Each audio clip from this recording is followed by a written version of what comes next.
इस कार्यक्रम के पुण्यार्जक हैं सौभाग्य कोहिनूर श्रीमान संजय जैन, श्रीमती ममता जैन परिवार, ग्रेटर कैलाश दिल्ली। सौभाग्य भक्त श्रीमान विजेंद्र जैन, श्रीमती निर्मल जैन परिवार, गुरुग्राम। सौभाग्य भक्त श्री मनीष गोधा, श्रीमती सपना गोधा, गोधा एस्टेट परिवार, इंदौर। सौभाग्य भक्त श्रीमती कुंती देवी जैन, श्री राजीव जैन, श्रीमती मीनाक्षी जैन, कावेरी जैन, उदय जैन, सिविल लाइंस परिवार, दिल्ली। सौभाग्य भक्त Shri Amit Jain, CA, Shrimati Anshul Jain, Anshika Jain, Anuttar Jain, green park परिवार, दिल्ली। सौभाग्य भक्त श्री राजीव जैन, श्रीमती साक्षी जैन, श्री आयुष, श्रीमती दिशा अगड़िया, श्री नमन जैन, श्रीमती ईशा जैन परिवार, गुड़गांव। सौभाग्य भक्त श्री आलोक जैन, श्रीमती पायल जैन, कनिष्का जैन, शौर्य जैन परिवार, भजनपुरा, दिल्ली।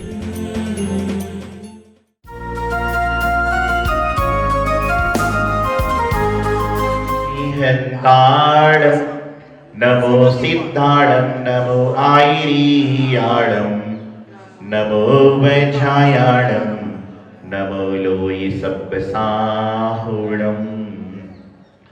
ओम नमः शिवेभ्यः, ओम नमः शिवेभ्यः, ओम नमः शिवेभ्यः। श्री वीतरागाय नमः।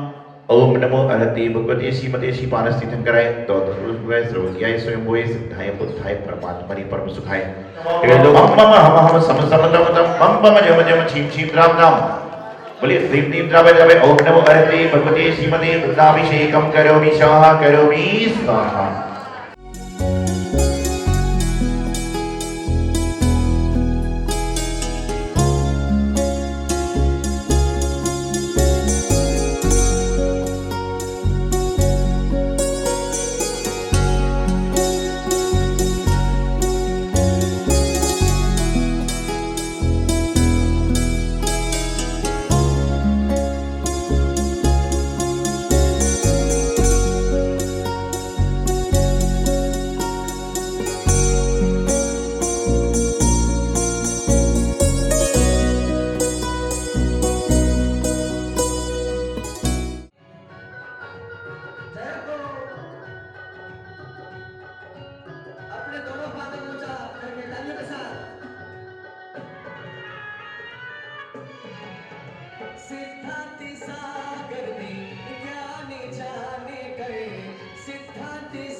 आया भक्ति भरा मौसम सुहाना, दीवाना जय हो।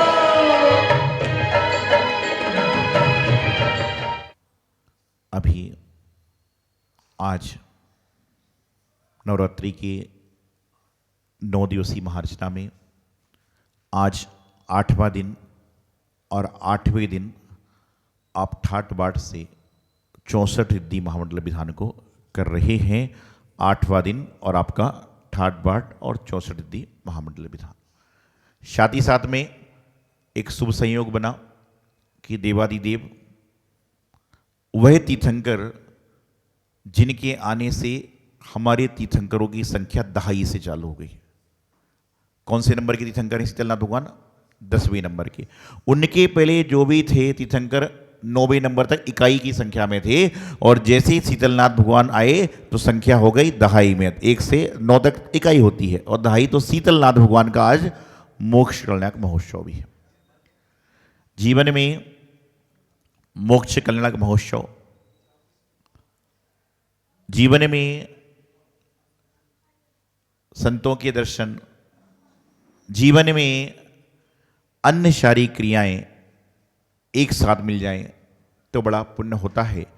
और मोक्ष कल्याणक महोत्सव मनाना, भगवान का अभिषेक करना और विधान करना, गुरुवाणी सुनना, और वही भी कचनेर जी जैसे तीर्थ पर मिल जाए तो ये आपके जीवन का परम पुण्य है कि एक साथ इतने सारे पुण्य को आप संजो रहे। लेकिन बात सिर्फ इतनी सी है कि जो आपने पुण्य को सजाया है, पुण्य को एकत्रित किया है, ये कितनी देर के लिए किया है। कहीं आप जो पुण्य एकत्रित कर रहे हो वह ऐसा तो नहीं है जैसे बरसात होती है और इंसान भींगता है, लेकिन धूप आती है तो उसके तन पर एक भी बूंद पानी की नहीं रहती। यदि आप ऐसा पुण्य संयोग कर रहे हैं, संजो रहे हैं, तो आपके लिए कार्यकारी नहीं है, बल्कि आपके अंदर तो पुण्य संजोने की वह भावना होना चाहिए, ऐसी भावना होना चाहिए कि कहते हैं जब बच्चा छोटा था तो 3-4 साल की उम्र में पोलियो का टीका लगता था और कहते थे जिसको पोलियो का टीका लग गया तो जिंदगी भर उसको पोलियो की बीमारी नहीं हो सकती। उसी प्रकार से भगवान रूपी इंजेक्शन आपके शरीर में ऐसा जाता है कि जहां पर आपके जीवन में कोई दूसरी समस्या नहीं आएगी। पुण्य संयोग सजाने का प्रयास कर रहे हैं तो कल्याणकारी है, नहीं तो बस कहाँ गए थे कचरे जी, क्या चल रहा था विधान, कौन सा विधान। पंडित जी बहुत अच्छे समझा रहे थे, संगीतकार जी बहुत अच्छा बोल रहे थे, महाराज जी बहुत अच्छा बता रहे थे, अभिषेक बहुत अच्छे से हुआ, लेकिन विधान कौन सा था अभी याद नहीं है। जब बोला क्यों याद नहीं है तो बोले इसलिए याद नहीं करता हूं मंदिर की बात को, क्योंकि जब हम लोग घर में थे, हम भी थे, आप सभी थे, तो जब मंदिर जाते थे तो हमारे माता पिता कहते थे कि मंदिर जाओगे तो मंदिर की कोई वस्तु लेकर घर पे मत आना। तो बोले बस मुझे आज तक वो बात याद है, तो मंदिर में गया था क्या क्या करके आया वो याद थोड़ी ना होता है, मंदिर की कोई वस्तु लेकर घर पर आते ही नहीं है। अरे भैया वस्तु है यो, लेकिन ये आत्मा की वस्तु है, वह वस्तु लौकिक वस्तु है और ये जो वस्तु है वह आत्मा की वस्तु है। 64 रिद्धि विधान आप पढ़ रहे हैं, कैसे कैसे रिद्धिधारी मुनीश्वर थे। ये निश्चित बात है कि पंचम काल में ऐसी रिद्धि संतों को प्राप्त जल्दी से नहीं हो सकती, लेकिन ये भी निश्चित है कि पंचम काल में उस समय 64 रिद्धिधारी के मुनिराज थे। इस बार कम से कम कोई रिद्धिधारी ना हो, कोई सिद्धिधारी ना हो, लेकिन आपकी आत्मा का उत्थान करने वाले मुनि महाराज आज भी पंचम काल में विचरण करते हैं, जिससे आप सभी की आत्मा का उत्थान हो सकता है, आपकी आत्मा का कल्याण हो सकता है। एक व्यक्ति मेरे पास में आया, बोले महाराज जी आप आत्मा की बात करते हैं, आत्मा को परमात्मा से जोड़ने की बात करते हैं, तो शरीर को क्यों तपाना, व्रत उपवास क्यों करना, काय कलेश क्यों करना। और कई बार क्वेश्चन ऐसे आते हैं, जैसे बच्चे आते हैं बोले रात को भोजन क्यों करते थे, पहले लाइट नहीं थी अब तो लाइट हो गई। ऐसे क्वेश्चन होते हैं जिनका जवाब मुझे समझ के देना पड़ता है, क्योंकि आपको धर्म वालों को धर्म का जवाब, वैज्ञानिक को वैज्ञानिक का जवाब, उसको उसका जवाब देना पड़ता है। तो मैंने उसको जवाब दिया उसकी भाषा में, क्योंकि धार्मिक नहीं था, कि आपने कभी चाय बनाई, उससे पूछा। उसने बोला हाँ जब मेरी पत्नी मायके जाती है जब चाय बनाता हूं। उसने भी जवाब दिया कि जब पत्नी मायके जाती है तो बनाना पड़ती है। तो मैंने कहा जब चाय बनाते हो तो सबसे पहले गर्म क्या होता है। मैंने उससे पूछा कि चाय बनाते हो तो सबसे पहले गर्म क्या होता है, बोले पानी। मैंने कहा नहीं, चाय जब बनती है तो सबसे पहले पतीला गर्म होता है, उसके बाद में पानी गर्म होता है, उसके बाद में चाय बनती है। इसी प्रकार से आत्मा को तपाना है तो पहले शरीर को तपाना पड़ेगा, और जब शरीर तप जाएगा तो आपकी आत्मा निश्चित रूप से तपने लग जाएगी। तो जिस प्रकार से चाय बनाने के लिए पहले पतीले को तपाना पड़ता है, उसी प्रकार से जब तक शरीर नहीं तपेगा जब तक आत्मा तप ही नहीं सकती। जब तक शरीर से इंसान तृप्त नहीं होगा जब तक आत्मा से तृप्त हो ही नहीं सकता। तो हमारे जीवन में यहां पर रिद्धिधारी मुनियों का वर्णन चल रहा है। ऐसे ऐसे मुनि जिन्होंने निद्रा का विजय प्राप्त कर ली, जिनके स्पर्श करने मात्र से आदमी निर्विष हो जाता था। ठीक है इस पंचम काल में ऐसी सिद्धि नहीं, लेकिन पंचम काल में आपकी भक्ति कितनी बड़ी है ये भी तो आपको ध्यान रखना। पहले के समय में जब लोग महाराज जी के दर्शन करने जाते थे, महाराज जी पूछते थे क्या त्याग है, तो वह कहते थे महाराज जी सब कुछ त्याग है, आप कहें तो मैं गृह त्याग करके भी आपके साथ चल सकता हूं। और लेकिन आज के समय में महाराज जी कहते हैं क्या त्याग है, तो सोचता है कि बताऊं क्या। क्यों? क्योंकि पहले भावनाएं अलग थीं, अभी भावनाएं अलग हैं। पहले व्यवस्थाएं अलग थीं, अभी व्यवस्थाएं अलग हैं। तो सारी की सारी क्रियाएं, सारी की सारी सुविधाएं, सारी की सारी व्यवस्थाएं बदल रही हैं। लेकिन आज भी हिंदुस्तान में यदि कुछ नहीं बदला है तो वह हमारी जैन मुनि की चर्या, जैन मुनि की क्रिया वह ज्यों की त्यों हैं कि पहले भी मुनि महाराज केस लॉन्च करते थे, आज भी केस लॉन्च करते हैं। पहले भी मुनि महाराज नग्न रहते थे, आज भी नग्न रहते हैं। पहले भी मुनि राज एक टाइम आहार लेते थे, आज भी ले रहे हैं। तो कहीं ना कहीं मैं तो एक बात मानता हूं कि निश्चित रूप से हमने भगवान महावीर स्वामी का श्रमोषण, पारसनाथ भगवान का श्रमोषण नहीं देखा, लेकिन मैं अपने आप को भाग्यशाली समझता हूं कि कम से कम जैन कुल में जन्म लेने के बाद पारसनाथ भगवान के दर्शन होकर हम अपने कर्मों को काटने का प्रयास कर रहे हैं। और आप सबसे कहता हूं कि आप सबको गर्व करना चाहिए कि आपने जैन कुल में, दिगंबर धर्म में, उस धर्म में जन्म लिया है। आप रास्ते पर जाते हो, आपको मांगते हुए लोग मिलते हैं। किस नाम से मांगते हैं? कोई राम के नाम पर मांग रहा है, कोई रहीम के नाम पर मांग रहा है, कोई हनुमान के नाम पर मांग रहा है। लेकिन मैं आपको बड़े दावे के साथ में कहता हूं कि मेरा जन्म उस कुल में हुआ है जहां पर आपको भगवान महावीर स्वामी के नाम से मांगता हुआ कोई व्यक्ति नहीं मिलेगा। भगवान महावीर स्वामी के नाम से देते लोग मिलते हैं, लेकिन मांगता हुआ कोई नहीं मिलता, क्योंकि पारसनाथ भगवान की कृपा ऐसी है कि पारसनाथ भगवान कहते हैं कि मैं अपने भक्तों को लेने लायक नहीं बनाता, बल्कि मैं अपने भक्तों को देने लायक बनाता हूं। कि जो पारसनाथ भगवान के भक्त हैं वह मांगते नहीं हैं, बल्कि मांगने वालों की मांग को पूरा करते हैं। ये आपका पुण्य है। अन्यत्र कहीं पर भी चले जाओ, हर जगह लोग मांगने आते हैं, और यहां पर मांगने आते हैं नहीं, बल्कि कोई देने भी आता है तो हम पहले पूछते हैं, तू शाकाहारी है, अच्छी जाति का है, तो भी उसका द्रव्य कहां पर लेते आपको पता है। ये आपका पुण्य है कि आप इस जन्म धर्म में जन्मे हो। यहां पर आज रिद्धि मंडल विधान की आराधना, सिद्धि मंडल विधान की आराधना लगातार 9 दिन चल रही हैं।